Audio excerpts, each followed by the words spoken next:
Good morning बच्चों। मैं नंद किशोर, सिद्धार्थ शिक्षा सदन सीनियर सेकेंडरी स्कूल सोजित रोड में आपका तहे दिल से स्वागत है। और आज हम कक्षा 10th विषय सामाजिक, इसमें लोकतंत्र पार्ट 2 संघवाद का पार्ट 3 पढ़ने जा रहे हैं, जिसमें हमने अब तक देखा कि संघीय शासन व्यवस्था में समझ सकते हैं केंद्र और राज्य सरकारों के मध्य बटी रहती है। और संघीय शासन व्यवस्था के दो प्रमुख उद्देश्य हैं: देश की एकता की सुरक्षा करना, उसे बढ़ावा देना, तथा क्षेत्रीय विविधताओं का पूर्ण सम्मान करना।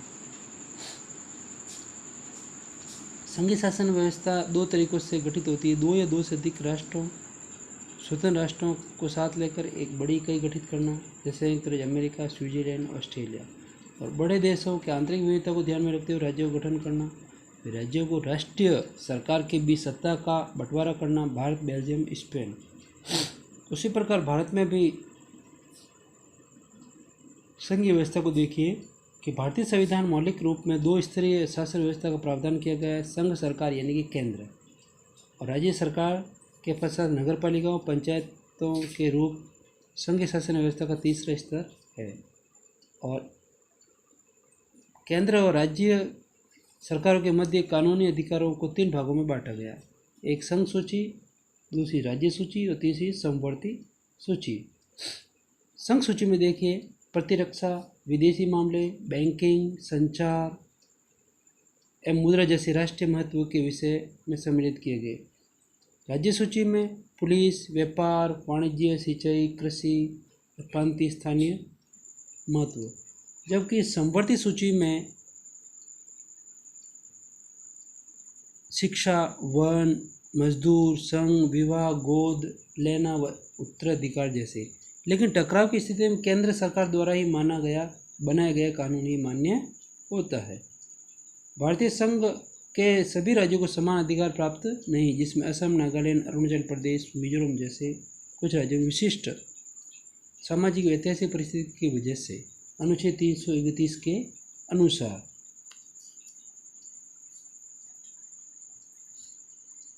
और संघीय व्यवस्था कैसे चलती है वो देखते हैं कि संवैधानिक प्रावधानों, कानून के क्रियान्वयन को देखते हुए न्यायपालिका का गठन किया गया है। भारत में संघीय व्यवस्था की सफलता का श्रेय लोकतंत्र राजनीति के चरित्र को दिया जा सकता है। हमारे संविधान में हिंदी के अतिरिक्त 21 अन्य भाषाओं को अनुसूचित भाषा का दर्जा दिया गया। 40% लोग ही हिंदी को 40% भारतीयों की मातृभाषा हिंदी है। हिंदी को राजभाषा माना गया है। राज्य पुनर्गठन आयोग की रिपोर्ट 1 नवंबर 1956 को लागू की गई। और लोकतांत्रिक विकेंद्रीकरण की दिशा में एक बड़ा कदम 1992 में आया। उसके बाद स्थानीय शासन व्यवस्था जो गांव के स्तर में मौजूद रहती है को पंचायत राज के नाम से जाना जाता है। और जिला स्तर स्थानीय स्वशासन का ढांचा जिला स्तर तक स्वशासन गांव और शहर और दोनों स्थानों को स्थापित किया गया है। अब देखिए अधिकार क्षेत्र। एक ऐसा क्षेत्र जिस पर किसी को कानूनी अधिकार या भौगोलिक क्षेत्र भी हो सकते हैं अथवा इसके अतिरिक्त कुछ विषयों को भी सम्मिलित किया जा सकता है। गठबंधन, एक से अधिक राजनीतिक दलों द्वारा साथ मिलकर बनाई गई सरकार को गठबंधन या मिलीजुली सरकार भी कह सकते हैं।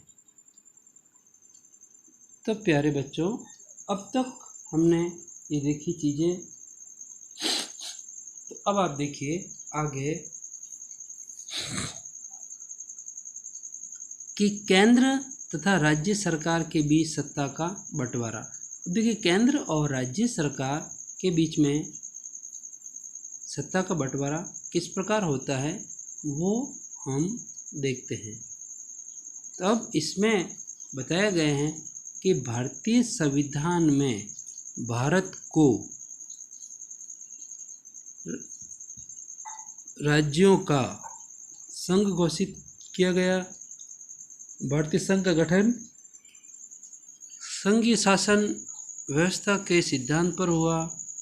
संघीय सरकार के अंतर्गत, ध्यान देना, संघीय सरकार के अंतर्गत मौलिक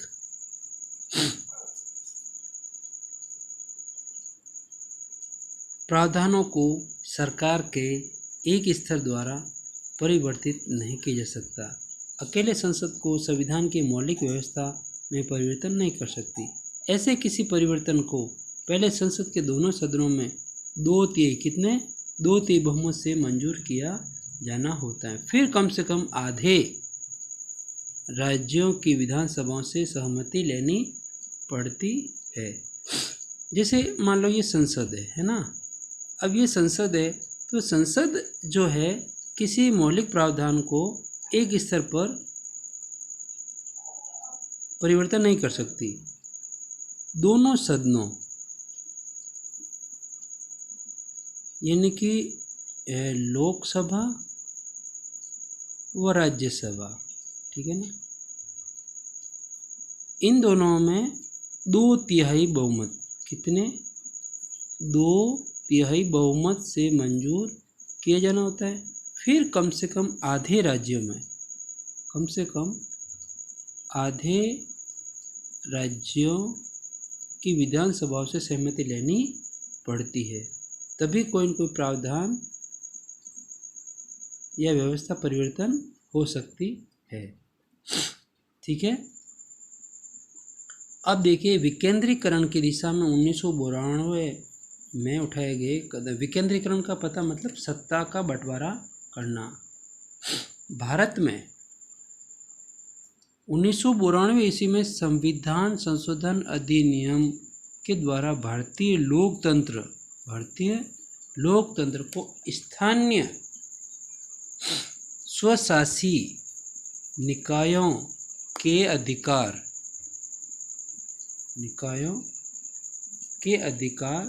शक्तिशाली व प्रभावी बनाने हेतु निम्नलिखित कदम उठाए गए। स्थानीय स्वशासी को किस प्रकार मजबूत बनाया जाए और किस प्रकार उनमें वो प्रावधान दिए जाए। तो देखिए अब स्थानीय स्वशासी निकायों के चुनाव 5 वर्ष में, कितने वर्ष में, 5 वर्ष में लिखित रूप से कराना संवैधानिक बाध्यता है। हाँ, अगर बीच में कहीं किसी की मृत्यु हो जाती है, किसी को हटा दिया जाता है तो उपचुनाव वगैरह करवाए जाते हैं। अब इन निकायों के सदस्य एवं पदाधिकारियों के निर्वाचन में अनुसूचित जातियों, जनजातियों एवं पिछड़ी जातियों के लिए सीटें आरक्षित है। पहले नहीं थी। SC, ST और OBC, schedule caste, schedule trade और अन्य पिछड़ी जातियां, अदर बैकवर्ड कास्ट के लिए इनमें जो स्थानीय स्वशासी इनमें भी सीटें आरक्षित की गई हैं।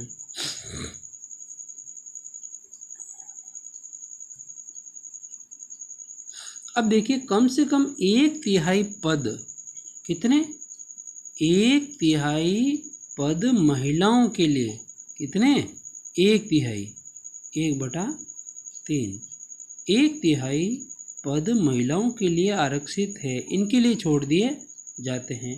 प्रत्येक राज्य में इन निकायों के चुनाव कराने के लिए, इन निकायों के चुनाव कराने के लिए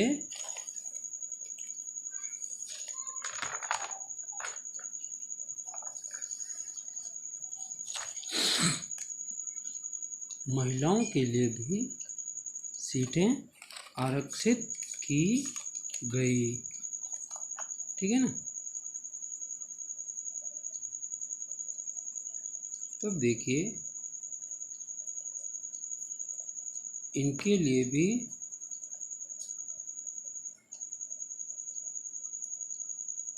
चुनाव आयोग नामक स्वतंत्र संस्था का गठन किया गया। किसका? राज्य चुनाव आयोग नामक एक संस्था गठित की गई। ध्यान रखना, जो कि स्वतंत्र संस्था है।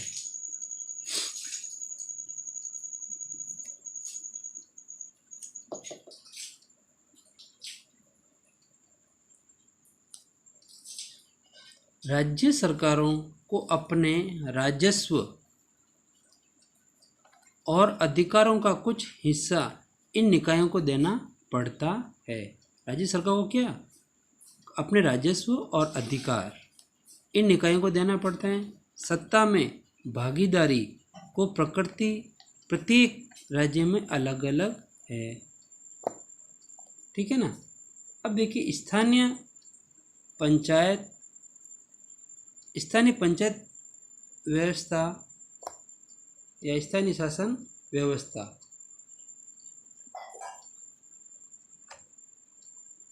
स्थानीय शासन व्यवस्था गांव और शहरों दोनों में स्थापित है। ध्यान रखना, गांव में इसे पंचायती राज के नाम से जाना जाता है। ध्यान देना, गांव में क्या है? पंचायती राज के नाम से जाना जाता है। और शहरों में नगर पालिका, नगर परिषद, नगर निगम जैसी संस्थाओं द्वारा इनका नेतृत्व किया गया है।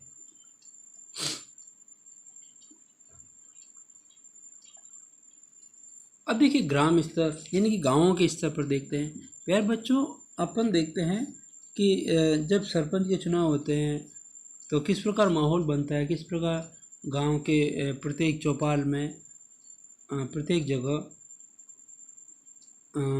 एक दूसरे से डिस्कस करते हैं, चर्चा करते हैं कि कौन सरपंच होगा, किस प्रकार होगा, किसको खड़ा करें, उनकी एजुकेशन कैसी है, उसका चरित्र कैसा है। इस प्रकार सारी छोटी चर्चाएं करते हैं।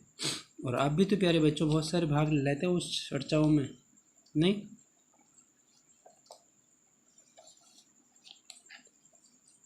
तो प्रत्येक ग्राम या ग्राम समूह के लिए एक ग्राम पंचायत का प्रावधान है।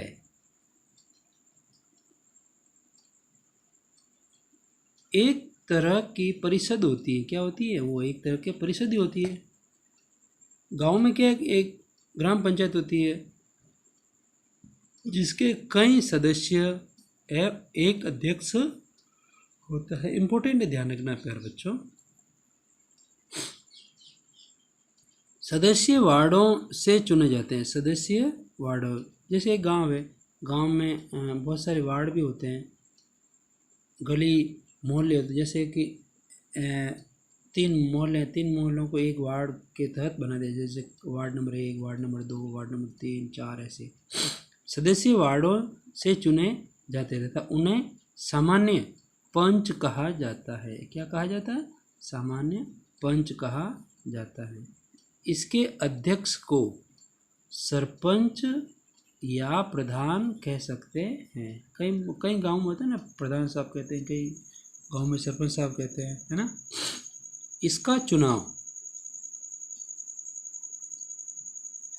इसका जो चुनाव है वो गांव या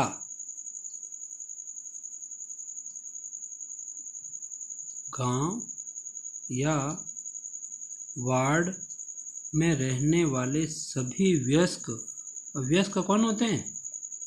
जिसने 18 वर्ष की उम्र जिसकी 18 वर्ष की उम्र हो गई है, उसका नाम मतदाता सूची में है। ठीक है ना। और उसके पास पहचान पत्र भी है।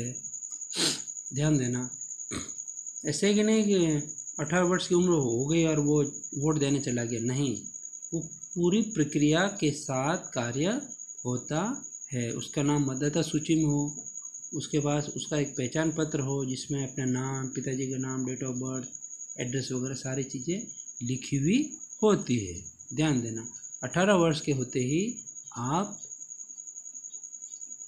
पंचायत से कोई व्यक्ति आते हैं, सरकारी व्यक्ति आते हैं, वो आपके फॉर्म वगैरह भरते हैं, नहीं तो आप खुद भी वहाँ जा सकते हो और अपना चुनावी प्रपत्र भर सकते हो। ठीक है ना, तभी आपको वोट देने का अधिकार दिया जा सकता है। अब देखिए खंड स्तर पर कई ग्राम पंचायतों को मिलाकर, ध्यान देना, कई ग्राम पंचायतों को मिलाकर, अब ये खंड स्तर पर सेकंड नंबर इसका, ये भी इम्पोर्टेंट है। खंड स्तर पर कई ग्राम पंचायतों को मिलाकर पंचायत समिति बनाई जाती है। इसे मंडल या प्रखंड स्तरीय पंचायत भी कहा जाता है। इसे क्या कहा जाता है? इसे मंडल या प्रखंड। आपको प्यारे बच्चों पूछ ले जाए कि प्रश्न पूछ ले जाए कि पंचायत समिति किसे कहते हैं, तो आप क्या बताओगे? सभी ग्राम पंचायतों को मिलाकर पंचायत समिति का गठन किया जाता है, जिसे इसे मंडल या प्रखंड स्तरीय पंचायत भी कही जाती है। इसके सदस्यों का चुनाव संबंधित क्षेत्र के सभी पंचायत सदस्य करते हैं। अब इसका जो चुनाव होता है, चुनाव संबंधित क्या होता है कि संबंधित जो इस पंचायत समिति से जितने भी जो गांव जुड़े होते हैं और उनमें से जो सदस्य चुने जाते हैं, पंचायत समिति सदस्य चुनते हैं, वो उनका चुनाव करते हैं। अब देखिए जिला स्तर।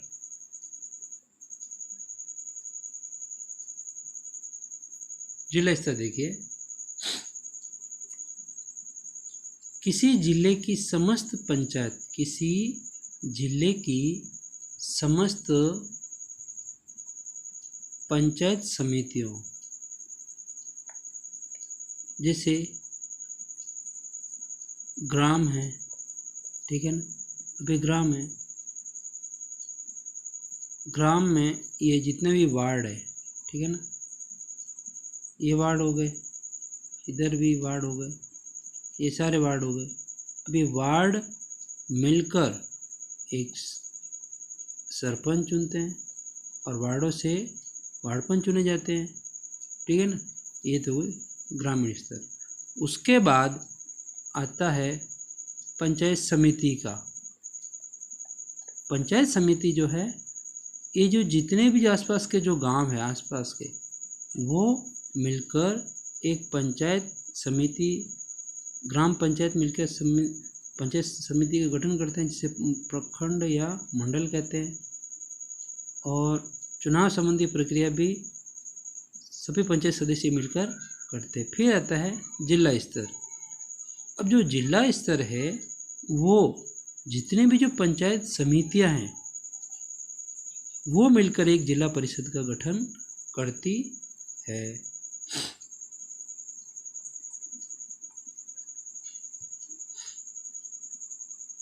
देखिए जिला स्तर, किसी जिले की समस्त पंचायत समितियों को मिलाकर जिला परिषद, किसका? जिला परिषद का गठन किया जाता है।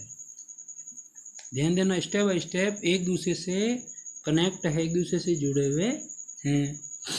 यह पंचायती राज की सर्वोच्च संस्था है। पंचायती राज की सर्वोच्च संस्था कौन सी है? जिला परिषद, ठीक है। जिला परिषद के अधिकांश सदस्यों का चुनाव होता है। जिला परिषद के उस जिले से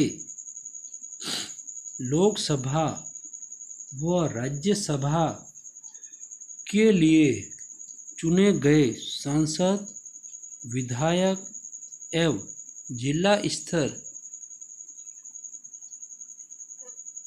ध्यान देना, जिला परिषद के उस जिले से लोकसभा, राज्यसभा के लिए चुने गए सांसद, विधायक, जिला स्तर की संस्थाओं के कुछ अधिकारी भी इसके सदस्य होते हैं। ठीक है ना।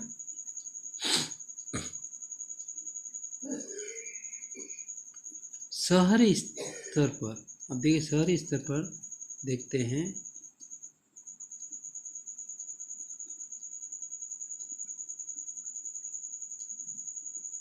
स्थानीय स्वायत्त संस्थाएं शहरों में भी कार्य करती है। कुछ स्थानीय स्वायत्त संस्थाएं जो है वो शहरों में भी कार्य करती है। शहरों में देखिए, शहरों में जनसंख्या के आधार, मेन मुद्दा क्या रहता है कि जनसंख्या कितनी है, उस जनसंख्या के आधार पर ही नगर पालिका, नगर परिषद व नगर निगम का गठन किया जाता है। किस किस का इम्पोर्टेंट है, ध्यान रखना। शहरी स्तर पर नगर पालिका 1, नगर परिषद 2, नगर निगम 3। ठीक है ना।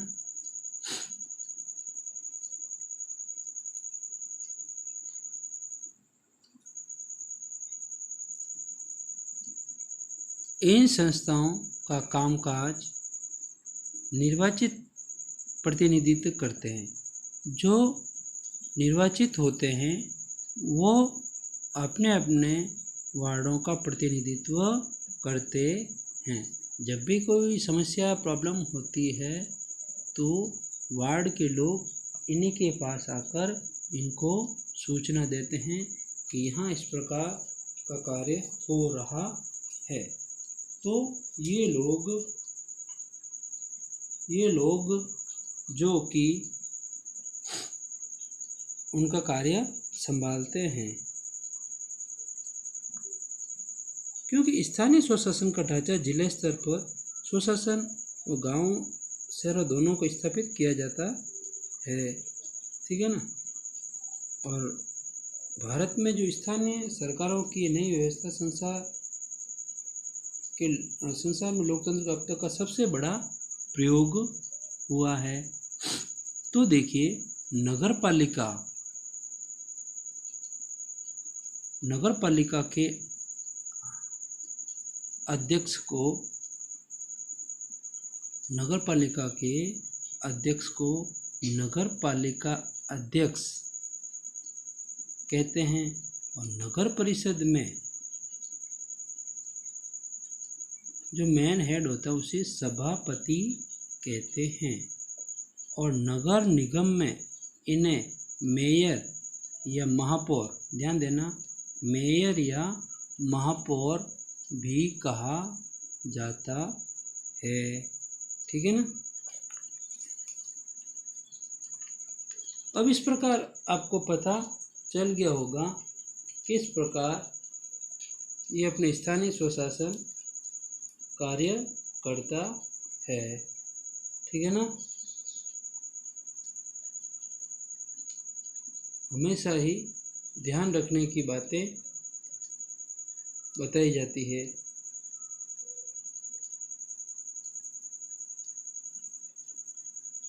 और राजनीति में महिलाओं की साझेदारी में भी वृद्धि हुई है। न्याय सभी को सुलभ हो गया, वो सस्ता भी हुआ। विकास हेतु पंचायतों को पैसा सीधे केंद्र सरकार द्वारा आजकल दिया जाने लगा है। जिले का शासन चलाने का अधिकार जिला परिषद के प्रधान अथवा जिला प्रमुख को नहीं दिया जा सकता, क्योंकि यह उन्हें अधिकार दिया जाता है तो प्रत्येक जिले में अलग अलग कानून व अलग अलग नीतियाँ होती है, जिससे राज्य में अव्यवस्थाएं फैल जाती हैं। कई लोग इसमें प्रश्न भी पूछते हैं, क्या जिला परिषद के प्रधान को जिले का शासन चलाया जाना चाहिए? नहीं, इसमें तो जिले का शासन कलेक्टर या जिलाधीश ही चलाता है।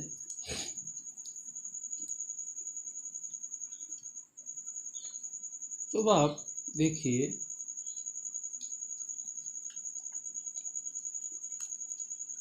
कि इसमें भी, जिसमें पंचायती राज का उच्चतम स्तर जिला परिषद है और इसमें जिले की समस्त पंचायत समितियों का मिलाकर जिला परिषद गठन होता है। जिला परिषद के अधिकांश सदस्यों का चुनाव होता है। निर्वाचित सदस्यों के अतिरिक्त जिले के लोकसभा जिला स्तरीय संस्था में कुछ अधिकारी भी जिला परिषद के सदस्य होते हैं।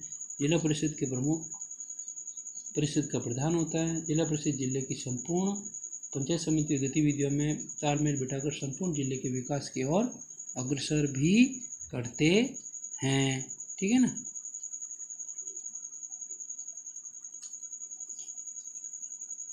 और पंचायती राज लोगों को प्रत्यक्ष रूप से भाग लेकर निर्णय लेने में सहायता करते हैं। यह केंद्रीय सरकार के काम के दबाव में काम करने में सहायता करते हैं। यह सत्ता के विकेंद्रीकरण में भी सहायक है।